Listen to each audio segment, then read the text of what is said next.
Hey friends, welcome to Hot News. Hope you're enjoying this Friday. I know that I am. We've got some lovely weather outside. It's just rainy and stormy and makes it really nice, but it also means that we need to have a light instead of using the sun for our key light. Anyways, that's technical stuff. That being said, let's talk about, just the fact that Fortnite's evil. It's demonic. It really is a harm and a plight for our children. It's worse than rock and roll. It's worse than drugs. It's worse than sex, and it should be banned immediately. At least that's what Prince Harry says, which is just, so before we even start this discussion, let's acknowledge the fact that, the royal family in the UK is just like a status symbol. They have no actual authority. They have influence because they have money and it's kind of a big cultural thing, but at the same time, they're not like the lawmakers. So what he's saying is just absolute crap, but we'll go into it in a little bit, but he specifically said Fortnite should be banned, specifically Fortnite. And it's in the context of mental health and like kids being afraid to speak out on it. Like it was this strange interview where he's speaking about like just social issues and mental health things, and then somehow warps the logic and the difficulty of just shoving in Fortnite into that conversation. So let me read that to you, where he starts off by saying social media is more addictive than drugs and alcohol, and it's more dangerous because it's normalized and there are no restrictions to it. Yeah, but it also doesn't destroy your body. My liver's not destructed after looking at Facebook.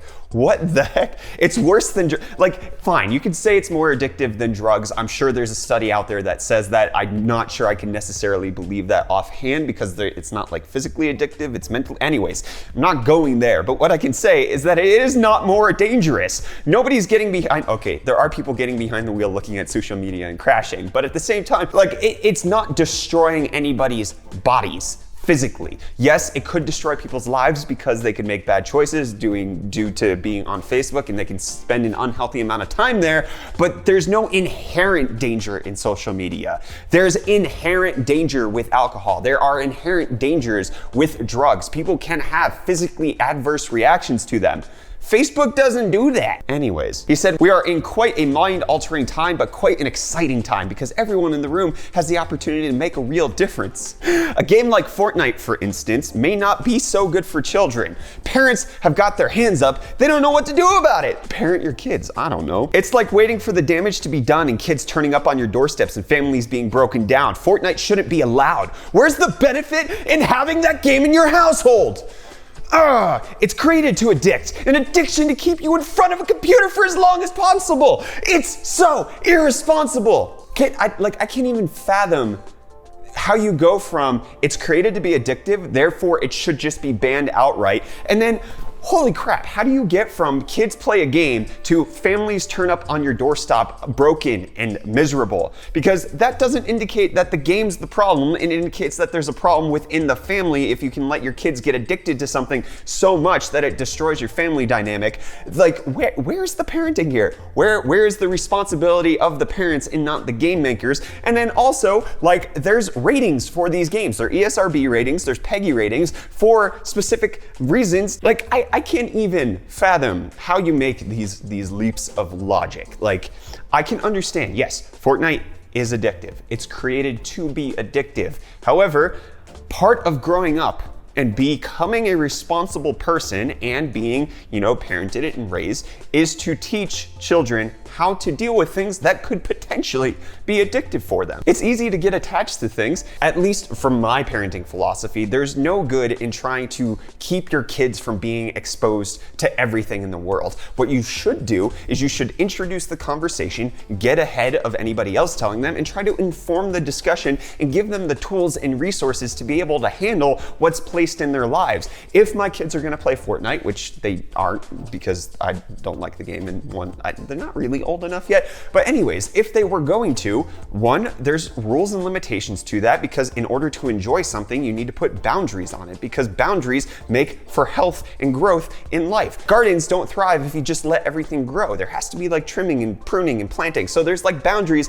that have to exist. There's time limits. There's certain places in moments in your day where it's allowable and at other times there's not. Then there's the conversation surrounding it. Are you on voice chat? What's happening there? Who are you talking to? What's going on with that? Being involved in the child's life. Yee! And I know not every parent can do that, and I know that's an idealistic way of doing it, and I know that I'm pretty sure I fall short of this in several instances, but to say a video game should be banned because it's created to be addictive and families are gonna be broken shows that there's no personal responsibility being taken here. And this is just as ridiculous as the 1960s moms going back saying the Beatles and Elvis should be banned because it's demon music. It's like, okay, whatever. If that's your opinion of it, it's demon music. These are demon video games.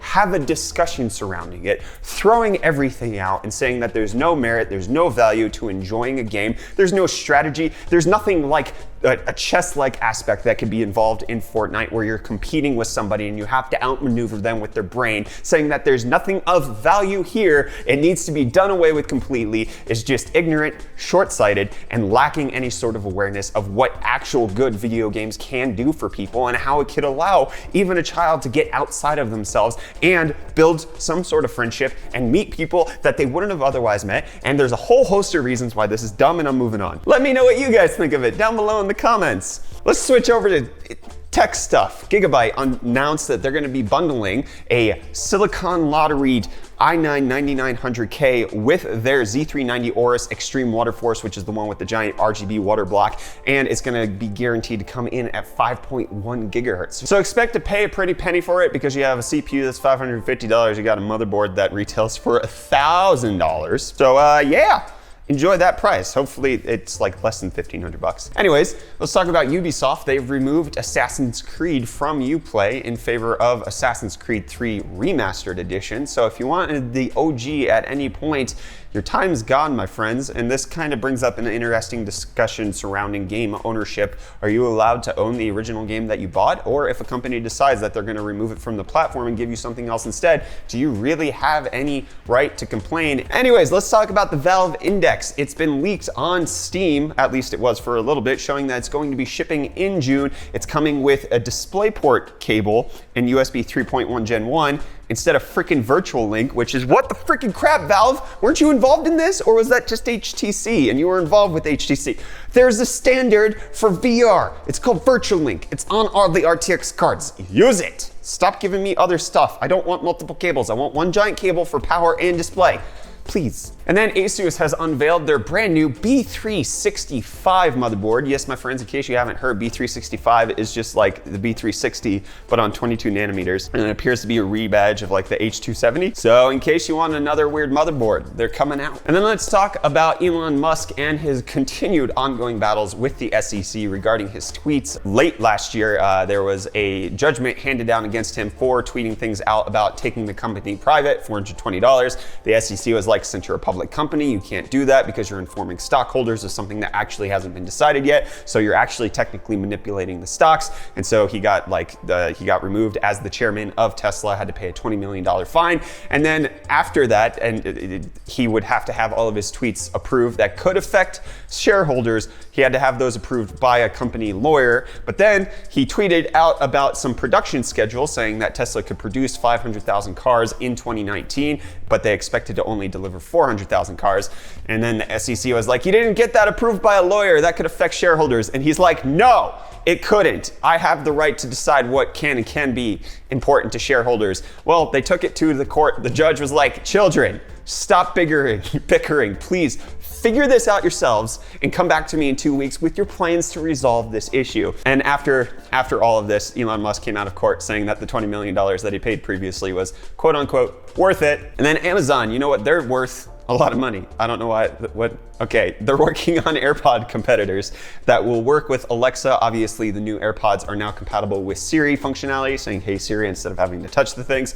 But hopefully, like, I do just want a good Android version of the AirPods, because that's one of the reasons that I kind of want to stick with the Apple ecosystem at this point, is because they work so freaking seamlessly with the iPhone. You take it out, it pauses the music, I can talk to my wife, I put it back in, good to go. There's so much extra functionality that you get by merging all the Apple stuff together. If Amazon can do not only something that sounds as good audio-wise, has as good a battery life, but also has functionality like that built in, I'm going back to Android. Probably the Palm phone, probably not. I just needed a segue, because now you don't need a secondary device or a primary device, and then the Palm phone's a secondary. It can work by itself now, that's the news. And then, Navi.